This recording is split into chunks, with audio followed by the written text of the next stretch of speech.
Ndawo Thokozani Riperile Camagu Matekwana. Asigijime nayo ephehlweni episode 3.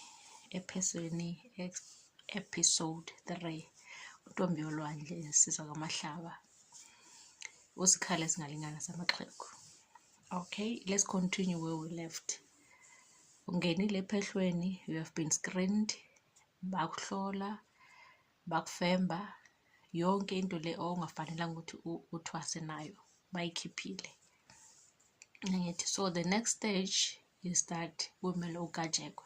Angithi kumele ugajekwe, kumele ushayelwe amadlozi akhuphuke, amadlozi akubhoboke, amadlozi asho ukuthi yibo obani bafunani, yiphi nguphi umsebenzi lo kumele ukuthi bawende. Angithi we are running with it again. It's episode 3. To those who don't understand my vernacular language, we've been talking about ephehlweni initiation school.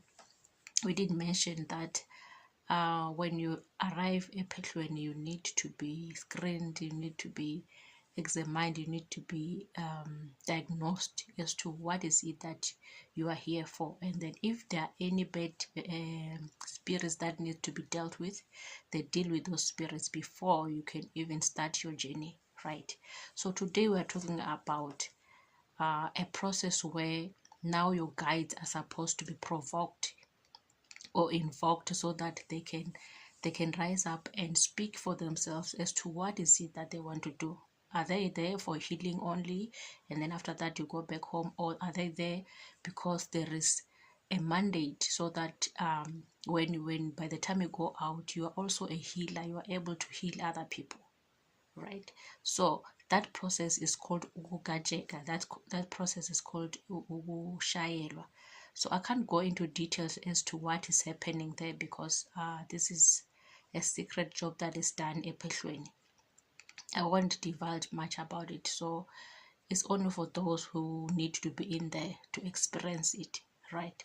So the importance of it is that you need to know the guys that you work with. You need to know what those guys need.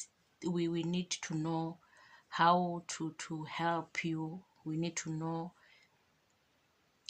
your readiness inside there. So it is important ukuthi idlozi likhuphuke libhoboke, angithi, so that we know ukuthi lento esishayela or lento esizele ngapha, lento ekumele sithole at the end of le initiation lesisikolo lesiyini. What is it that you are here to graduate for? Angithi. So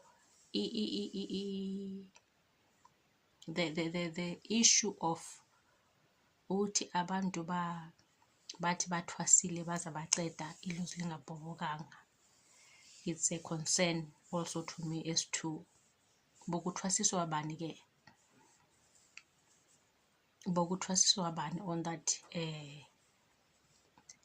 process. If ufikile just for healing, it's okay, but for umntwana lo kumele ukuthi aphume ayohlola, ayonyanga abanye abantwana, ayofemba, ayobhula, idlozi kumele liphakame, idlozi kumele libhoboke, idlozi kumele likhulume ukuthi lifunani, lifuna ukulungiselwa kanjani, lifuna isikhwama esinjani, angithi. So it is also important, but with that being said, bakhona abanye uthola ukuthi amadlozi akibo ayasifihla, but uma ugajekwa khona lizobhoboka liphakame, angithi. And then some of amadlozi uthola ukuthi aphakama sewuphumile nasephehlweni osekhaya, ungekho lapho kokugobela or ephehlweni. But there is that one close that needs to open up the gate for everyone to follow up. So ukugajeka, ukushayelwa is important so that we sivule umnyango, kube nedlozi elivulayo umnyango kakhulu. Idlozi lelo idlozi lakobaba, yilo licalayo libhoboke-ke livulela lamanye amadlozi afikayo la khona, angithi. So ukugajekwa, ushayelwa kayi-1 kuphela ephehlweni. Awuhlali ecansini 3 times, twice. It doesn't matter ukuthi uphume ephehlweni elinye uya kwelinye bakulungisela izinto zabo. If ephehlweni number 1 wagajekwa idlozi labhoboka, it's enough. There's no need for you to go to the second phehlo uma uyolungisa bawugajeke futhi. No, you don't. Ugajeka kayi-1 idlozi libhoboke, lamanye lema azosala zibhobokela ngoba on their own. So there's nothing or something.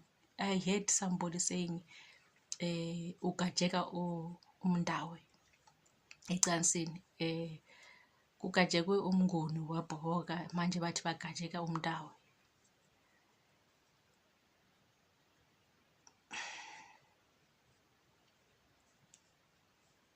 Lamanye amadlozi uma umnguni esebhobokile, lamanye ayalandela nje. Awuhlaliswa phansi for wonke lamadlozi ukuthi abhoboke, no. Uhlaliswa kayi-1. Lamanye amadlozi azobhoboka ngokwabo, azofika ngokwabo. So that's where it is important to listen to ogobela ephehlweni ninabantwana bedlozi.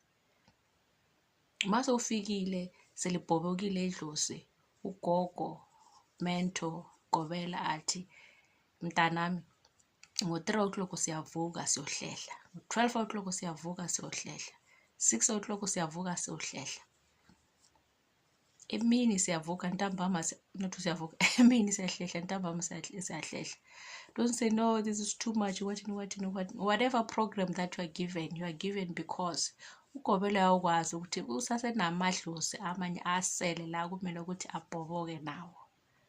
For those amadlozi asele ukuthi abhoboke afuna isigubhu, amanye afuna ukuhlabela, ngithi amanye afuna ukuhlehla so that azokhona ukufika nawo. So ungathi mase kubhoboke idlozi li-1 bese uhlala phansi uthi I'm done. You are not.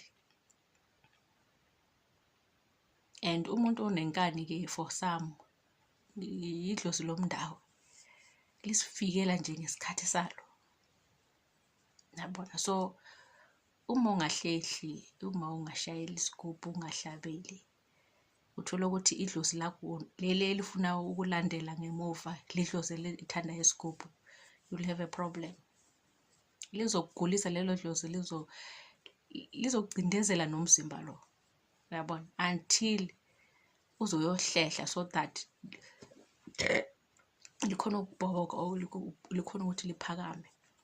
So sometimes uma basigidisa ugobela basihlehlisa, we take it as if bayasihlupha. Abasihluphe, they are helping us, basinceda when you are still in there, yabona. So bathi asinimgidini kuphi asini kuphi, it's because they want you ukuthi ulalele lesigubhu the way sishaya ngakhona in a different ways. They want you to listen to these songs the way they are saying differently from ephehlweni lakini. That's why you have to move and go to other amaphehlo.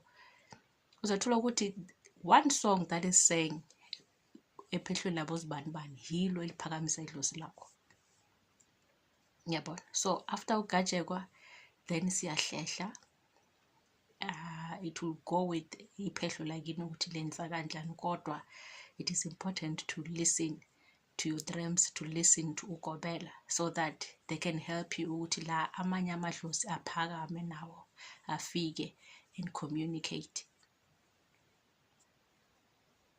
angithi. So it is important to take all the instructions lapha ephehlweni ninabantwana bedlozi. And then with that being said, every phehlo has got instructions also when it comes to food. There's somebody once asked me, Gogo, give us the list of food that we must eat as abantwana bedlozi. On my response, I said it is not one size fits all when it comes to food. I can only tell you ukuthi ungadli lokhu, unganathi lokhu if you are under my care, if you are being treated by me. Because why? I know the medicines that are giving you ukuthi uma ungadla lo muthi lo unathe lokho, lo muthi ngeke usebenze kahle. Uma ungadla ukudla lokho bese uceda unathe nomuthi lo, these things will be will contraindicate each other, ngeke zisebenze ziyi-two.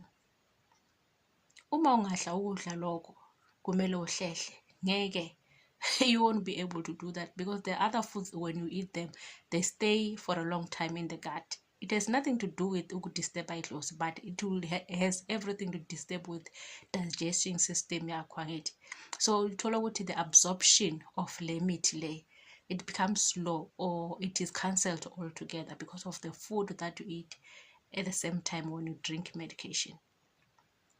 So when it comes to food, it has to do with you, it has to do with imithi angithi. So iphehlo ngalinye nalinye liyakwazi ukuthi ma abantwana bafikile bazoba bathi badle ukudla kuphi bangadli kuphi, and then they will add other foods also that enhances your ability to think, enhances your ability to feel angithi. So when it comes to food also, it is important, or it is only wise to talk to ogobela ukuthi why uthi ngingadli lokho, why uthi ngidle lokho. If they can explain to you, they will. But as for me to say uma usephehleni ungadli lokho, uma sewubuyile ungadli lokho, I will be lying to you. I can only say that, as I said, if you are taking my medications or you are under my care and I check with you ukuthi idlozi lakho lifunani, or idlozi lakho, what is it that we're preparing you for. For umuntu ozulungisela idlozi nje, and umuntu okumele ukuthi ayofemba, umuntu okumele ukuthi abhule, umuntu okumele ukuthi ashaye inhlolo, those people obviously won't be treated the same as far as I'm concerned.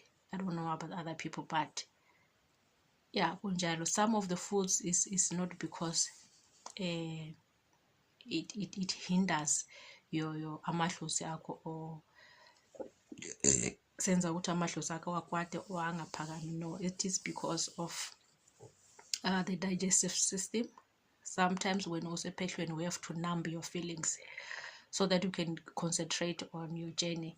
Sometimes we need to give you foods that will be able to be active at the same time. Ngoba anytime masithi uhlehle udlile umngqushu udlile stamp, ngeke ukugide kahle, your stomach will be stuffed and udle inkomo, and then the digestive system is slow and all those things. So and you'll be sleepy at the same time. So we when it comes to food, there are many dynamics, there are many reasons why you are told don't eat this or eat this. So some, yes, it blocks your way of thinking, it blocks, and then when it blocks your way of thinking, obviously it will also disturb idlozi, ngoba the central engine that needs to be functioning well is your brain, so yeah, that's where it comes in. So abantwana bedlozi manje sephehlweni, take instructions. When you don't understand, you ask kahle, babe, why lapho uthi ngenze so, why lapho uthi ngingayenzi so, angithi. Ucedile ugajekwa, idlozi lokucala libhobokile, do whatever it takes ukuze la amadlozi amanye asele abhoboke nawo. Ecansini uhlaliswa kayi-1, awuhlaliswe kayi-2, angithi. Ugajekiwe, idlozi libaphumile, everything that needs to be done iyayenziwa lapho ephehlweni, uyadla amabhudlu nani nani according to your school. Mawuceda lapho kuphela, it's time for you ukuthi abanye bathi uphothula, and then abanye will say uyaliphuza, uyaliphalaza, angithi. So mawufika lapho ke, that's when idlozi lakho nabo lizoba li-ready to do that final healing of yourself, final healing of idlozi lakho. That's when you go and they do that part of the function, that part of the ceremony where bathi uyaliphuza, uyaliphalaza, angithi. So lapho ke nakhona is based on iphehlo ukuthi bayenzani lapho. It's not something that I can divulge bese ngiyakhuluma ukuthi kwenziwani. Umsebenzi wamadlozi lo Whoever needs to go through that has to go in and experience that for themselves. So the important thing here is communication. Communication, uma silibhobokile idlozi, and the journey in between. Ogobela balalela amathwasa namaphupho abo, babancede lapho the treatment goes on, and then amathwasa nawo alalela ugobela the instructions that they are given, because some of the things that we do, it prolongs our stay in there, it prolongs the process, and then we start being frustrated, and once you start being frustrated, ingqondo ayisasebenzi kahle, idlozi awusalizwa kahle ngoba you are sharing the same mind naleli dlozi. So communication, very important. Common grounds, very important. Respect, very important. Listening skills when you are in there, very important. So ukugajekwa nokuluphuza uliphalaze, for those uthola ukuthi baphuma emaphehlweni amanye bayolungisa ephehlweni elinye, there's no need really ukuthi la abantwana abantu bagajekwe futhi or baliphuziswe baliphalazise libaphalazise futhi. I don't see that reason. If lapha bakuphuma khona those things were done properly, and then they only came for other issues, mabafika lapho, just deal with those issues that are left. Phela it's like umuntu nango phumile wayesibhedlela, they did an operation, right? Mase phumile abuyile, long run lo muntu usazwa ama-pain, maya kumunye udokotela, lo dokotela must start by checking this patient, angithi, and ahlole ukuthi okay, wenziwe i-operation ngiyayibona, was this operation done well? The thing that was supposed to be removed, was it removed? Uma itholile lento ukuthi okay, the thing was removed, which means what I'm left with is to deal with the wound and the pains. So that's what that doctor is gonna deal with. Not ukuthi mase fikile le patient, udokotela lo munye naye athi nami ngifuna uku-operate, ngifuna ukubona ukuthi kunani lapha phakathi. No. Without even checking ukuthi did the first operation do well? Was it done well? The thing that was supposed to be taken out, was it taken out? Yena naye ufuna ukuthatha umenze, naye ufuna uku-operate, ngoba in the operation that's where you will get money also. So if this second doctor is fair, mafika lo muntu lo ogulayo, he or she will diagnose and check ukuthi okay, operation was done, the thing that was hurting these people is removed. So what I need to do, mina nje, is just to put a plaster on this wound. It's just to make sure that I heal this wound, and then I let this person go. And so nakhona le ephehlweni masifika or mabafika abantwana, lo nodlozi labhoboka kudala, there's no need ukuthi agajekwe. Lo waliphuza waliphalaza, there's no need ukuthi aliphuza liphalaze futhi.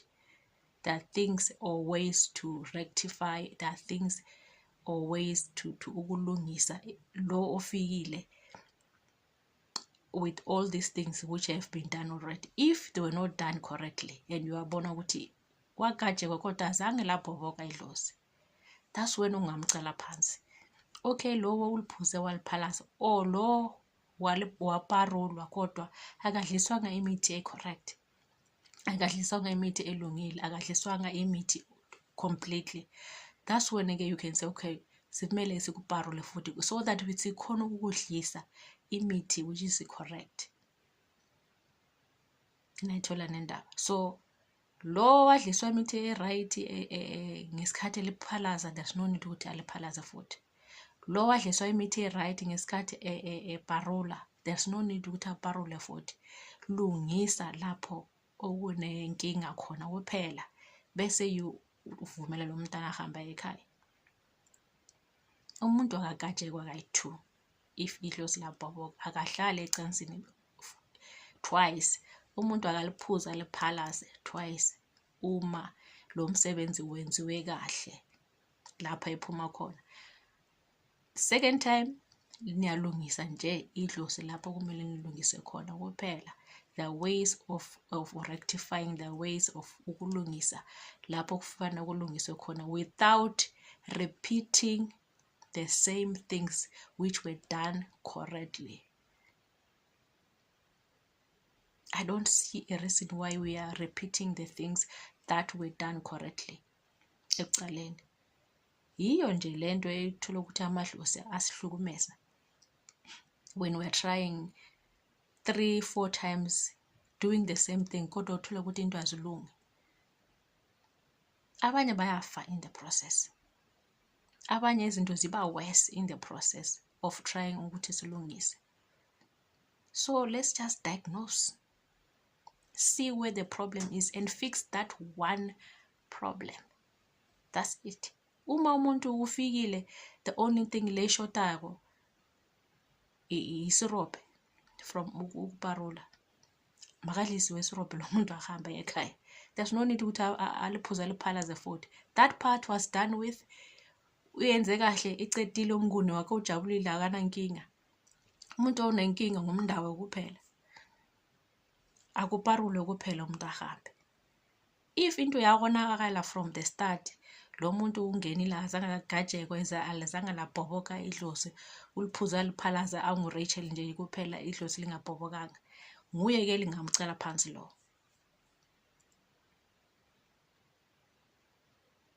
Angithi so let us work together towards healing the nation. Let us work together towards healing umntwana wedlozi, healing umntwana wase-Africa. That must be our goal and mandate.